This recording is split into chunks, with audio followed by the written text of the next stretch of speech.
Assalamualaikum warahmatullahi wabarakatuh. Kami dari kelompok 3 ingin mewawancarai salah satu petani tomat di Dusun Enjak, Desa Labulia, Kecamatan Jonggat, Kabupaten Lombok Tengah.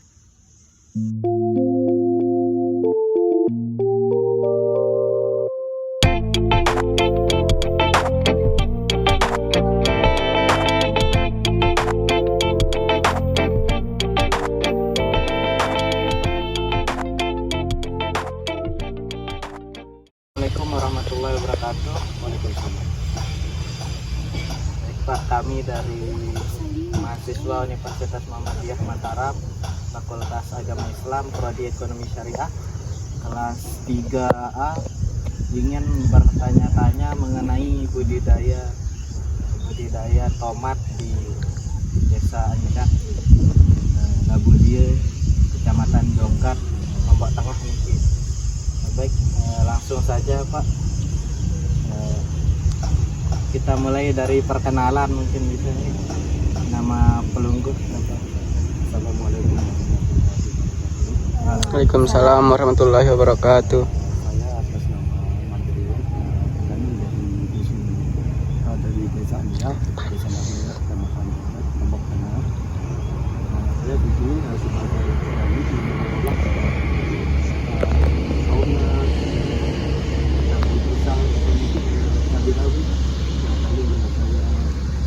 pola dari dulu, dari semenjak tahun 2000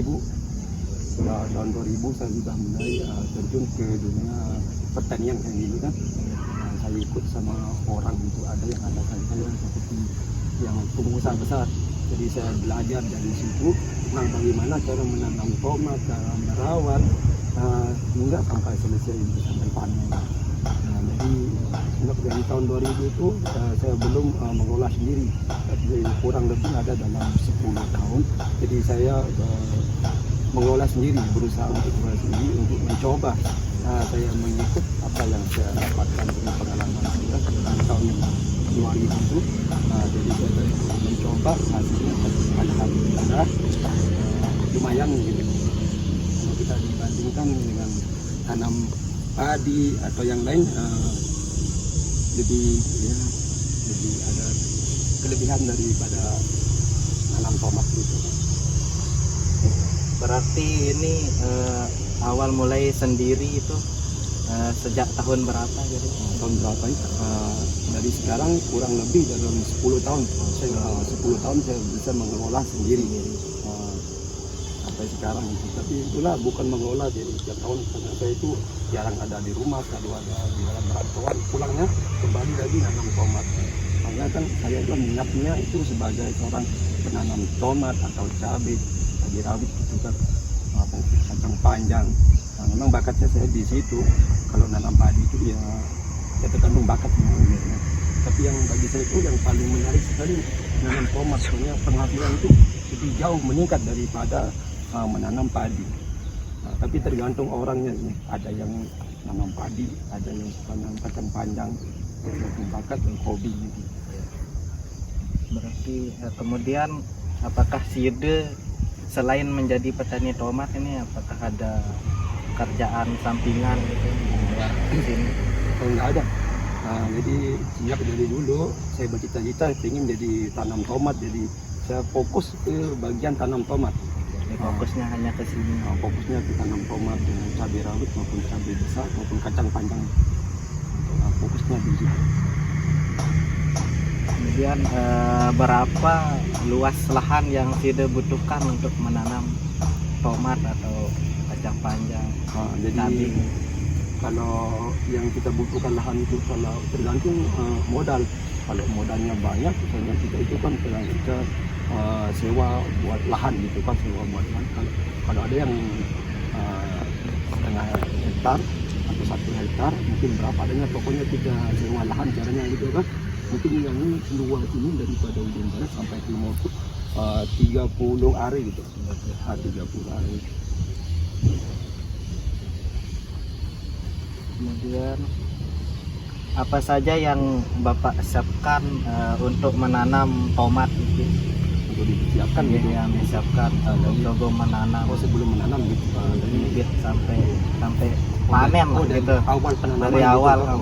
Ya dari pertama kali kan dari awalnya kan kita ibaratnya ternyata ada bongkahan tanah gitu kan. Kita buat seperti ini kan, bongkahan kayak gini. Ya, habis itu kita letakkan ini plastik mulsa.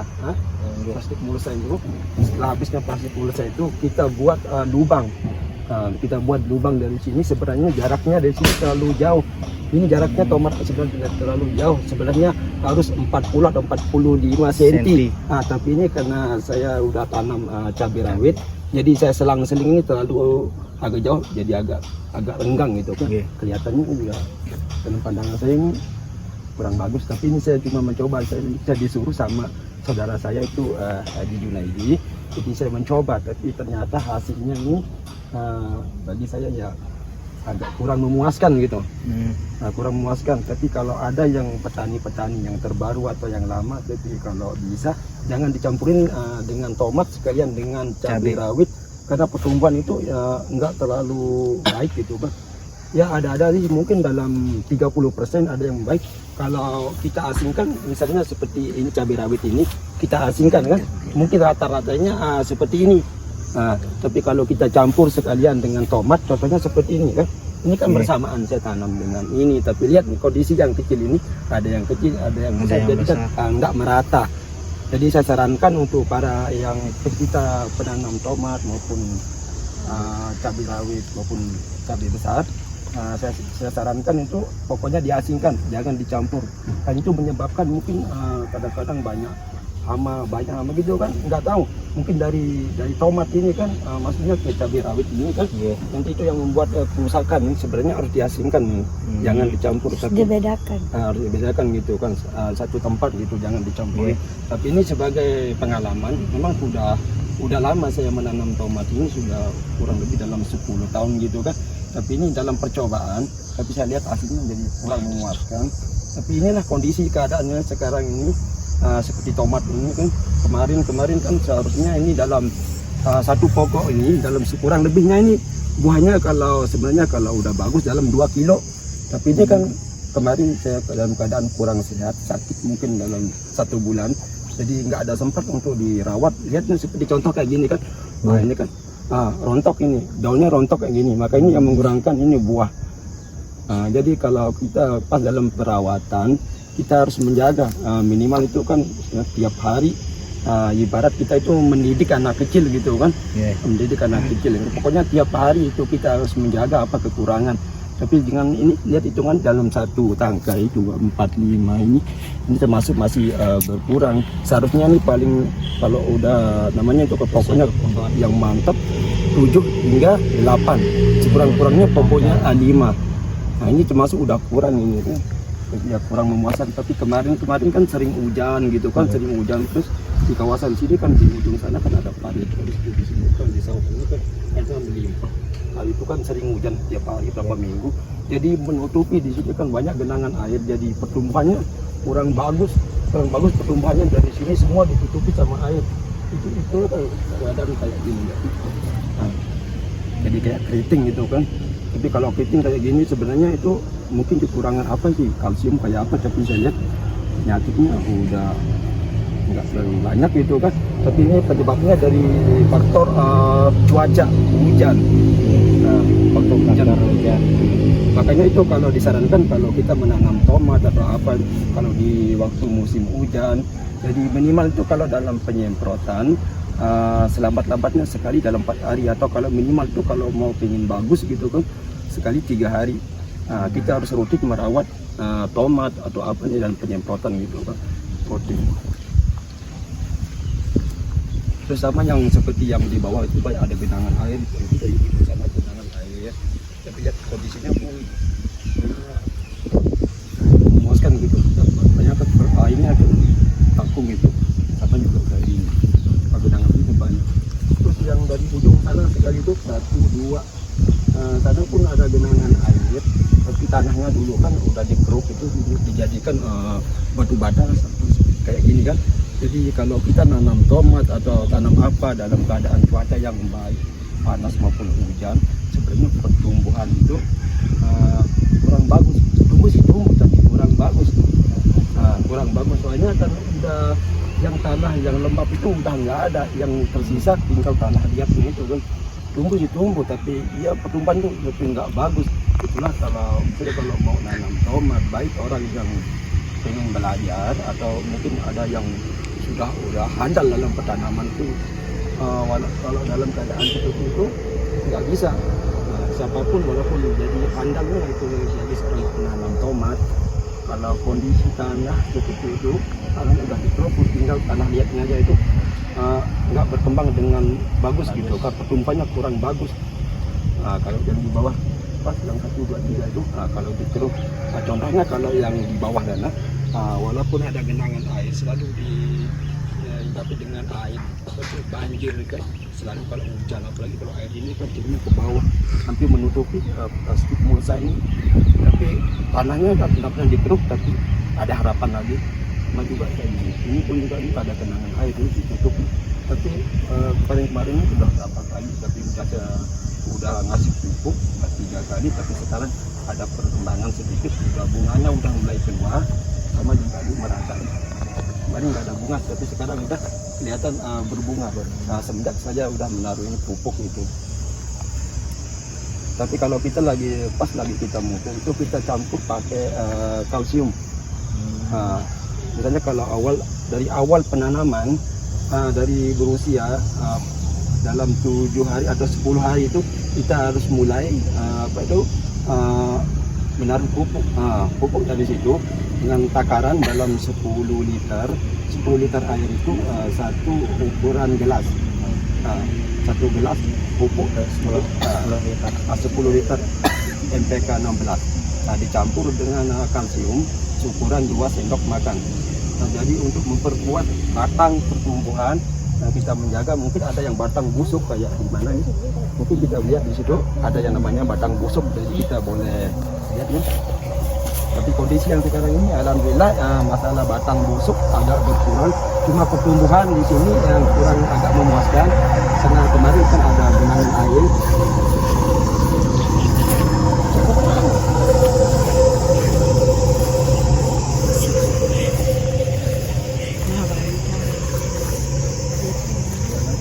Lihat di sini ada satu yang memang itu batang busuk. Sepertinya kondisi karena ini selalu ditutupi dengan air, sering banjir di sini, makanya pertumbuhan kurang bagus gitu. Lihatnya buahnya ada berkurang. Tapi ada yang sebagian juga ada yang berbuah yang banyak, ada yang berkurang. Ini dari segi faktor kemarin soal hujan gitu. Nah ini sama juga kayak daun kayak gini, ini juga pertumbuhan ini dari batang pun enggak berapa sehat. Tapi kalau udah tua seperti ini, seharusnya nanti kita akan potong daunnya ini. Terus kalau ada kalau ada cabang gitu ya, cabang ini mana cabang? Contoh seperti ini. Nah, ini seharusnya ada cabang 2. Di sini ada bercabang 2. Kalau ada misalnya kalau ada pucuk yang dari sini, pucuk yang kecil yang mana yang tumbuh belakangan, harus kita buang. Walaupun secantik manapun kita harus buang ini pucuk ini. Kita harus buang untuk menghindari ntar kalau udah besar jadi bisa tuh mengganggu buah dari sini. Kadang-kadang tuh sampai buahnya jadi mengikil. Kalau ada ini kita ada pucuk ini, jadi kita harus buang itu. Ini termasuk ini udah rusak, ini udah ada harapan lagi ini. Namanya udah rusak, ini termasuknya batang busuk itu. Jadi kalau kita membuang kayak gini jangan terlalu dekat, soalnya nanti ini kena virus juga, bisa ini kena virus sama yang batang yang lain. Jadi kita harus buangnya jauh dikit gitu. Terus yang namanya batang busuk contoh kayak gini. Nah, yang ini contoh kayak gini ya. Ini termasuk ini kan namanya itu ya batang udah jantan gitu kan. Jantan walaupun ada bunganya sedikit tapi nggak ada harapan gitu. Cuman bunganya doang tapi nggak ada buah gitu. Ini pun nggak berguna, sama juga kita dicabut aja ini. Nah ini namanya ini kan batang jantan gitu, pokok jantan. Walaupun ada bunganya tapi sini nggak akan ada buah gitu. Terus yang ini yang dinamakan ini batang busuk. Udah kelihatan ini dalam mungkin tapi nggak banyak. Soalnya kan sering kita merawat gitu, sering kita menjaga. Tapi yang namanya tanaman itu pasti ada namanya kerusakan. Walaupun orang yang handal dalam segi bidang petanaman, yang namanya tanamannya pasti ada nyaman dirusakan kan. Nah, jadi ini yang termasuk ini namanya ini batang busuk. Tapi kemarin ini saya udah semprot. Kalau dalam penyemprotan itu, misalnya kalau kita semprot kita sampai ke bawah, mungkin ada kelihatan ada pucuknya di sini. Walaupun ini udah termasuk batang busuk, tapi kita udah semprot ini dari ujung sampai ke bawahnya ini. Tapi sekarang udah kelihatan ada pusuk, gitu dari sini. Sama, yang itu juga termasuk batang busuk. Tapi ya nggak terlalu banyak gitu kan. Soalnya kita kan rutin kita selalu menjaga tomat ini kan dari segi tanaman kita ini juga sama. Ini kan termasuk ini kalau ada hutan kayak ini yang namanya batang busuk.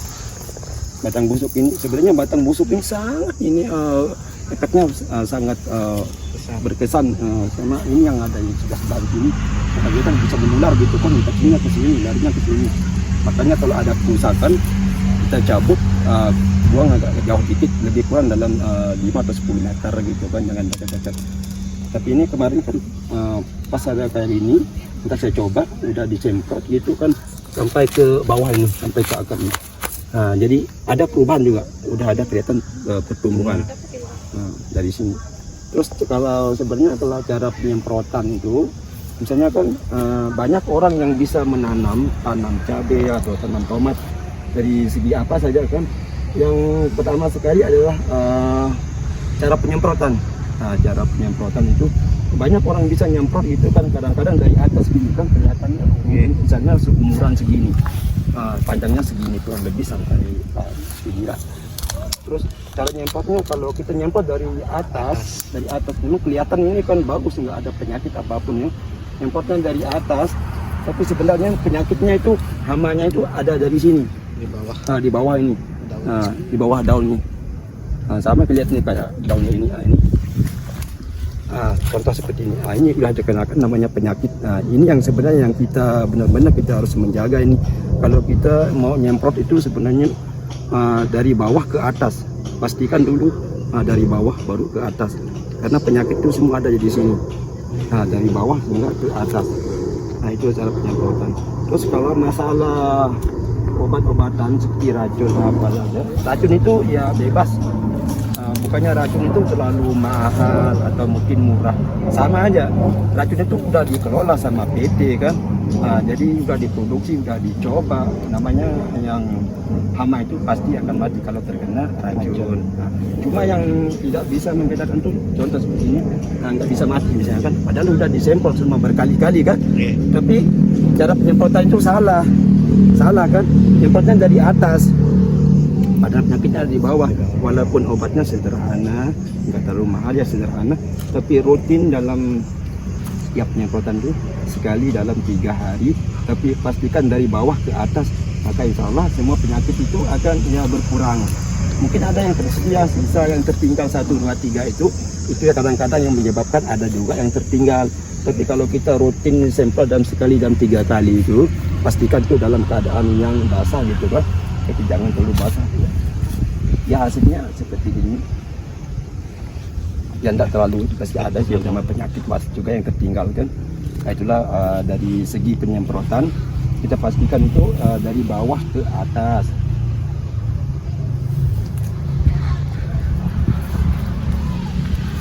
Nah, sama seperti ini yang tadi yang saya ceritakan ini kan, yang di bawah lupa dari ini, yang ini.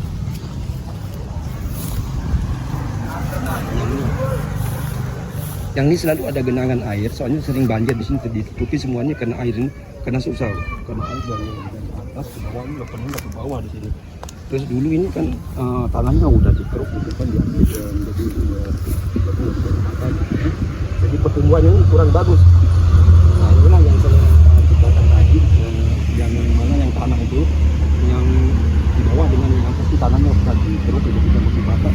Terus walaupun orang itu menanam seperti kan andal dalam segi pertanian, tapi kalau kondisi tanahnya itu seperti ini, tanah yang lembab itu nggak ada, tinggal tersisa tanah lihat nih, jadi pertumbuhannya kayak gini. Nah, jadi gini nggak siap, kurang siap.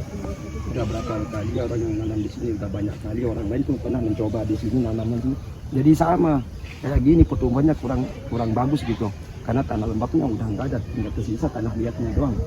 Nah, yang ini 1 dengan 2 ini jadi kelihatan ya. Kelihatan di sini kurang bagus. Nah, beda dengan yang dari ujung sana tadi kan. Yang itu walaupun selalu ada genangan air sering banjir tapi tanahnya tidak pernah diambil gitu kan. Tapi pertumbuhannya juga ya lumayan masih ada harapan gitu.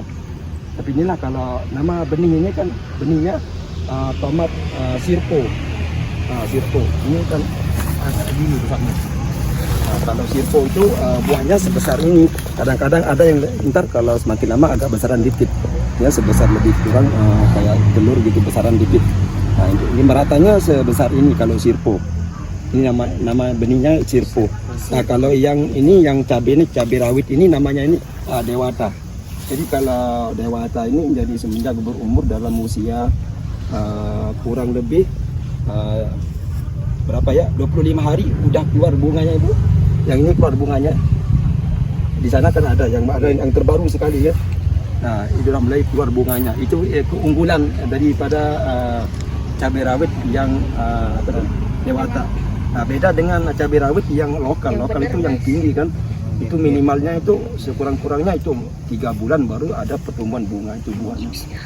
Nah, tapi kalau yang cabai rawit yang dewata ini kalau langsung udah hidup itu kan dari setinggi kayak gini juga bunganya langsung keluar. Makanya ini yang saya ceritakan dari tadi gara-gara genangan air di sini lihat ini kan sama nanamnya sama dengan itu tapi lihat itu hasilnya itu masih kecil itu kan jadi stres gitu kan jadi kerdil kan nggak bisa membesar ini jadi kerdil ini gara-gara apa genangan air kemarin ini. Nah lihat kayak gini. Nah, itu kan usianya sama dengan ini tapi lihat nih mungkin terlalu apa ya terlalu kebanyakan air gitu. Karena kalau kita mau nanam tomat atau mau tanam cabai itu harus dengan kondisi yang bagus mungkin bisa bersahabat dengan di waktu hujan atau panas. Misalnya waktu di panas ya tidak terlalu kering gitu kan. Kalau musim hujan tidak terlalu lembab sangat ya. Nah contohnya seperti ini. Nah, yang ini tanahnya agak berpasir. Nah sebenarnya yang 1, 2, 3, 4 ini 4 dengan 5 ini tanahnya agak berpasir. Contoh kayak gini. Nah, ini agak berpasiran ini. Misalnya kalau kejadiannya misalnya kalau ada banjir apa, genangan air, ini cepat meresap. Karena ini ada mengandung ada pasiran. Tapi kekurangannya ini kalau misalnya tanah seperti pasiran kayak gini, misalnya kalau di waktu hujan cepatnya mengering, tapi kalau udah musim panas, jadi cepatnya kering, tapi pertumbuhannya jadi kurang bagus. Kayak gini, kurang bagus. Nah ini kan, ini buktinya kayak gini kan. Nah ini kan, nah, jadi dia mengering. Kenapa ini? Kekurangan air. Walaupun kita udah naruhin pupuk udah berapa kali, tapi kondisinya seperti ini. Nah karena ini tanahnya ini tergantung dari kualitas tanah. Nah itulah kekurangan kalau waktu berpasir jadi kayak gini. Nah jadi dia mengering. Nah jadi kalau ada air apapun cepat jadi kering, gampang mering gitu. Beda dengan yang atas yang ujung sana kan lain. Tapi kalau dalam keadaan tanah seperti ini, nah contoh seperti ini kan ada bercampur dengan pasiran, sebenarnya bagusnya untuk cabai rawit. Tapi ini kelihatan nggak bagus karena ini bercampur cabai rawit ini dengan tomat. Nah, makanya saya sarankan untuk para yang pecinta petani penanam tomat, baik itu para senior-senior yang sudah handal maupun orang yang pengen mau mencoba. Saya sarankan jangan bercampur sekalian dengan tomat gitu kan, pertumbuhan itu kurang bagus gitu. Mungkin lanjut ke pertanyaan berikutnya. Kira-kira berapa biaya yang dihabiskan dalam budidaya tomat? Budidaya tomat ini, okay. Mulai dari budidaya tomatnya, apa sekalian dengan cabai gitu. Cabai. Jadi seukuran seluas 30 hari ini saya menghabiskan uang sekitar dapat dalam hitungan baru mencapai 10 juta.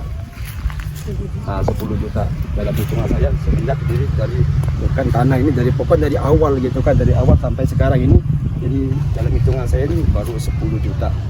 Tapi campur sekali dengan obat-obatan gitu kan, jadi 10 juta. 10 juta. Udah menghabiskan 10 juta dalam sebanyak lahan ini 30 area. Kemudian mengapa ini penting nih, mengapa Bapak memilih untuk membudidaya tomat daripada budidaya yang lain? Jadi saya memilih kalau saya pribadi saya sendiri, saya memilih tomat ini kalau dibandingkan dengan lain, hasilnya lebih jauh hasil pendapatan dari segi-segi yang lain. Contoh seperti nanam padi atau mungkin tanam kacang panjang atau apa, pokoknya kan tergantung bakat. Tapi kalau kita menanam tomat ini seperti cabai apapun, jadi hasilnya lebih jauh melimpah dibandingkan yang lain. Makanya itu saya menarik sekali dari dulu saya suka tanam tomat. Soalnya kan kalau tomat ini kalau kita metiknya nanti kalau udah berbuah banyak ini, hari ini kita metik, besok lusa lagi gitu. Hasilnya kalau tomat ini yang melimpah gitu, beda sama yang lain. Kalau yang cabai rawit ini satu kali dalam 1 minggu dengan panennya. Kalau yang tomat ini dalam 1 kali dalam 1 hari gitu. Dilalang 1 hari. Dalam 1 hari. Enggak, jadi panennya tuh enggak jadi sekali ya? Enggak, cuman dalam sekali gitu. Per step. Iya. Kemudian apakah ada perawatan khusus tanaman tomat yang berbeda dengan perawatan tanaman lainnya? Ada perawatan tomat dengan seperti contoh kayak padi apa kan, beda perawatan yang lain, perawatannya juga lain. Jadi kalau tomat itu kita menggunakan seperti apa, kalau pada yang pertama harus kita akan menggunakan itu seperti kalsium. Kalsium seperti tadi yang saya ceritakan, kalsium. Terus ada yang namanya itu pelekat. Pelekat itu kayak lem itu kan pelekat. Misalnya kalau kita lagi kena penyemprotan di hujan, kita kena hujan biar nggak hilang itu obatnya, jadi pelekat gitu kan. Terus ada yang namanya itu Cipro, ada yang namanya itu Grand Tonic, banyak yang lain juga. Jadi kita menggunakan seperti pupuk-pupuk apa itu seperti pengobatan, dangke, macam-macam ada yang namanya juga, apalagi itu Propaton, pokoknya banyak itu pengobatan. Beda dengan yang lain. Kalau yang lain itu cuma 1, 2 gitu untuk buat hamanya itu cuma racunnya doang kalau padi. Tapi kalau kita nanam tomat ini sekurang-kurangnya itu pengobatannya dalam berapa ya? Ada 10 atau 15, bermacam-macam, Berbeda-beda. iya.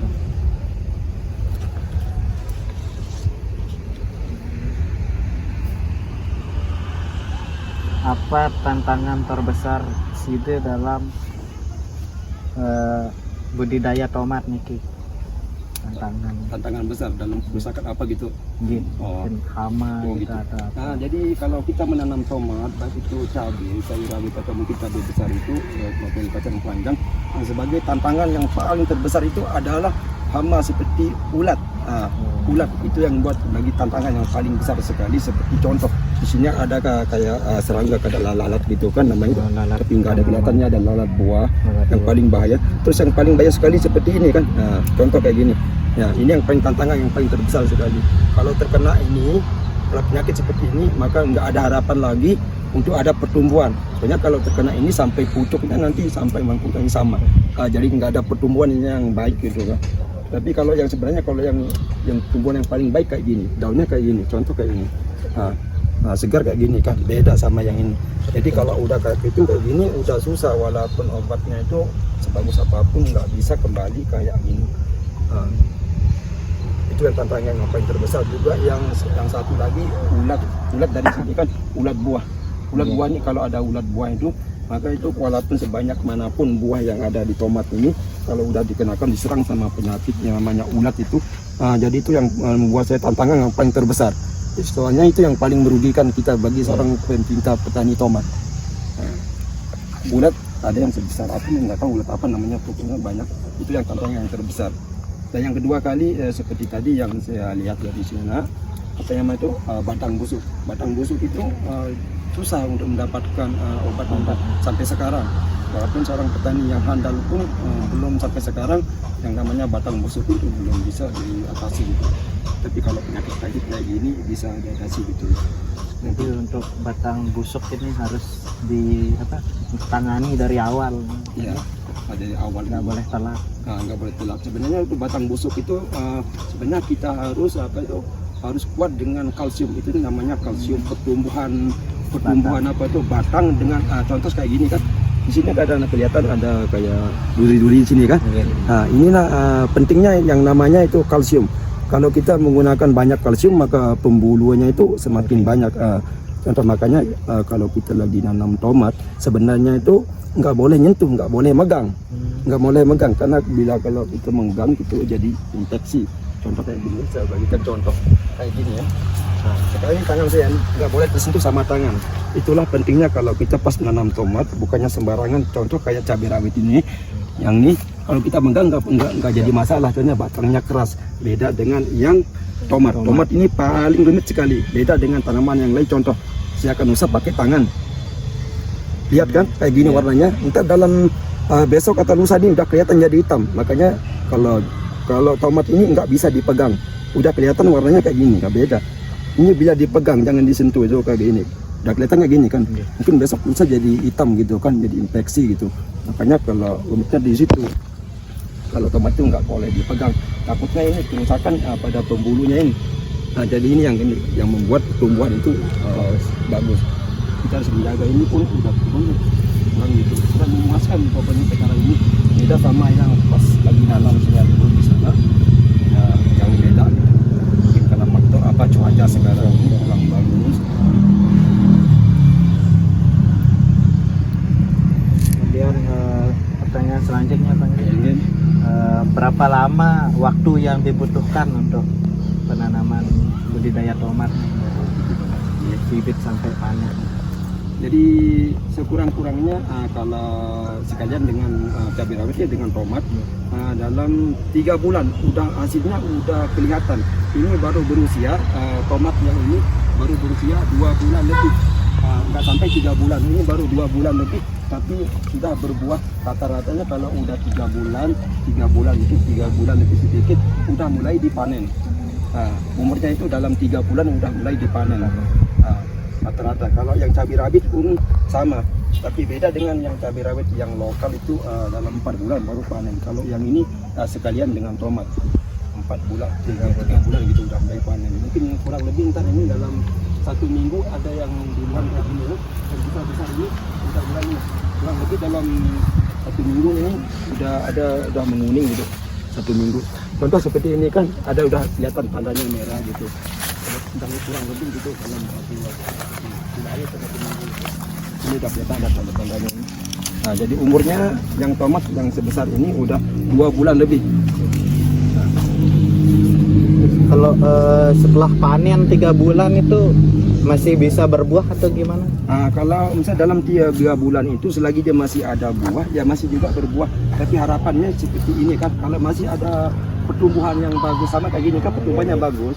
Kadang-kadang udah mencapai sampai sini, hampir lebih sampai sini. Ini namanya udah pertumbuhannya ya lumayan, udah bagus kayak gini. Ini bagus.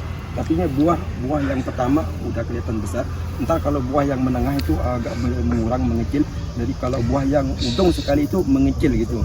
Nah, jadi buahnya kita harapkan sampai di sini. Tapi kalau tergantung dengan cara perawatan, kalau kita naruh pupuk itu kan, ya nanti buahnya juga ya bisa agak membesar sedikit gitu. Tapi yang terakhir sampai cuma sampai di sini doang. Kemudian berapa kira-kira lah Pak, berapa hasil panen yang Bapak dapatkan dalam budidaya tomat? Kalau misalnya kalau ya seluas 30 hari ini, kalau biasanya kalau kemarin tahun yang lepas saudara saya itu kan Haji Junaidi kan yang nanam kemarin di sini sudah berapa ton, sampai 4 ton lebih, 4 ton lebih sampai 5 ton. Yang seluas 30 hari ini. Nah, tergantung dari lihat dari pertumbuhan gitu kan, dari buahnya juga.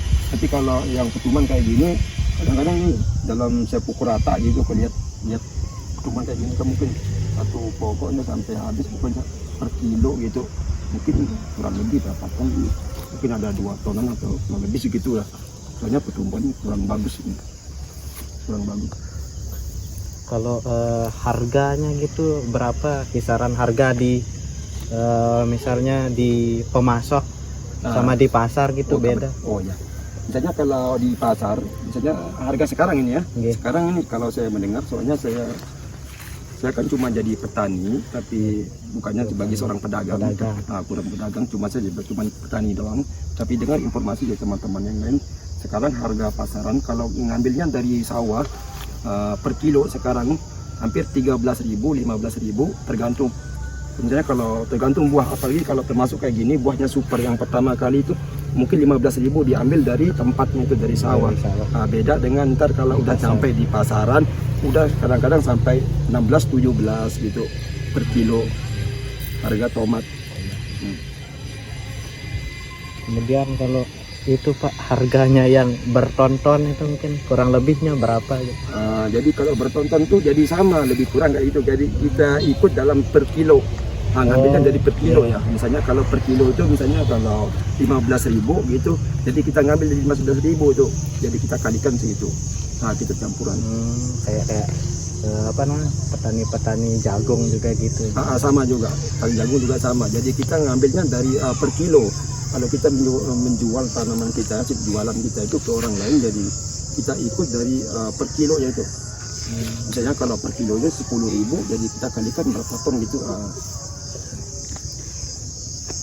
Kemudian selanjutnya Pak, apakah Side pernah mengalami kerugian dan bagaimana cara Side mengatasi kerugian tersebut? Jadi semenjak saya ini terjun ke dunia pertanian ini, semenjak saya mengelola dari udah 10 tahun, tapi sekarang alhamdulillah belum yang namanya kerugian, belum pernah yang namanya kerugian. Bahkan kita selalu mendapatkan ada lebihnya gitu, bahkan dapat keuntungan banyak seperti tahun yang lalu. Ini betul kayak cabai ini kan, cabai mungkin kalau kita nggak tahu harganya turun naik, kalau kita ngasih kita itu mungkin seharga cabai rawit dulu pernah dengar kan, mungkin seharga 100 mungkin 120, 150 gitu.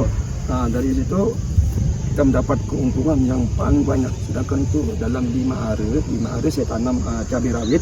Ini sahabat cabai rawit yang dewata ini, yang 5 hari itu hasil penjualan saya itu 17 juta itu diambil dari tempat. Kalau saya itu jual ke pasaran, jual sendiri gitu, mungkin bisa mencapai 19 juta. Tapi ada orang yang ngambil dari sawah, jadi saya bagi dia kurang, makanya saya jadi penghasilan saya itu hasilnya itu 17 juta itu baru seluas 5 hari.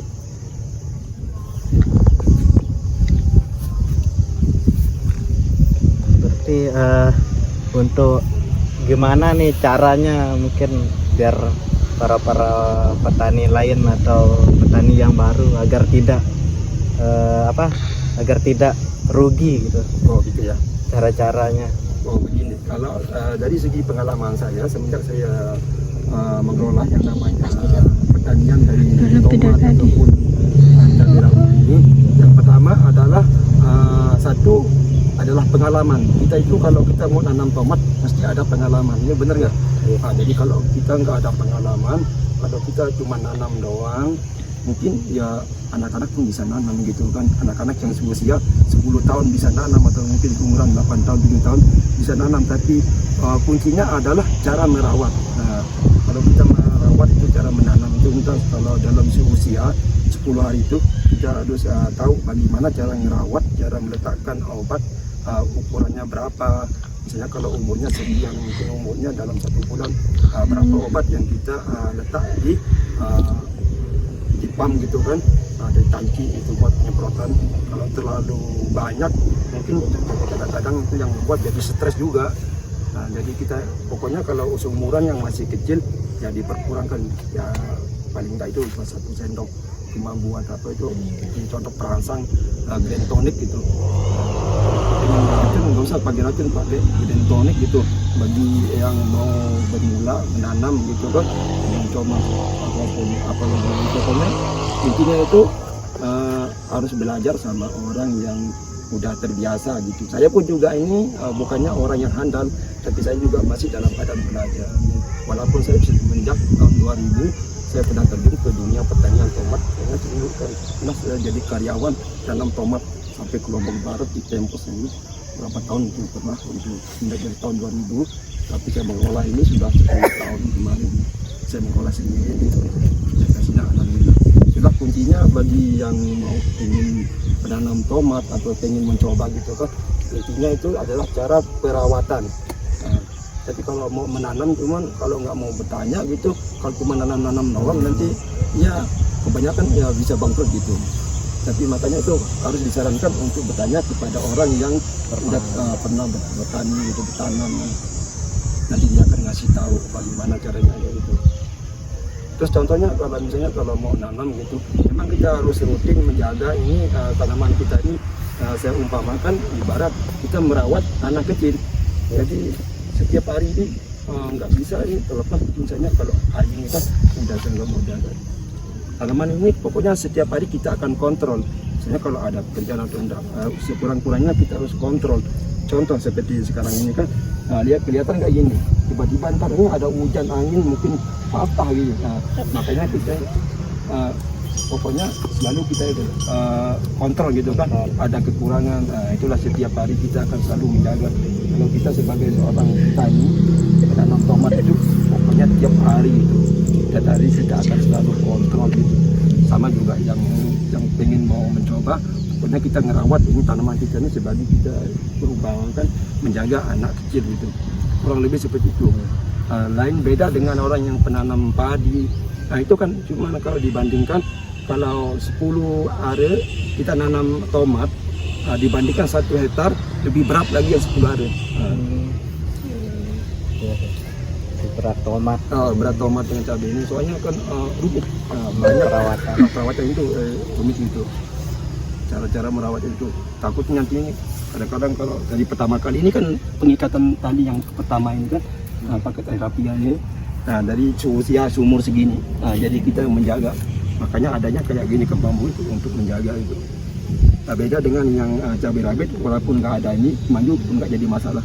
Soalnya dia rendah. Mungkin inilah gas tingginya paling tinggi untuk sampai sini, sampai lutut aja. Ya, mungkin sekian Pak. Makasih atas ilmu dan informasinya. Semoga ini untuk penelitian kami, semoga ini bermanfaat untuk Bapak. Kemudian untuk Bapaknya semoga budidayanya ini semakin sukses, tambah berkembang, lancar sampai anak cucunya. Pak, terima kasih. Kurang lebihnya mohon maaf jikalau ada kesalahan dari kami. Jadi saya juga mengucapkan atas kunjungan semua di sini kalian semua sini untuk meneliti membuat tentang kayak gini. Terima kasih kepada tim semua ini. Iya Pak, makasih panggil. Dan sekian dari kami, kurang lebihnya mohon dimaafkan.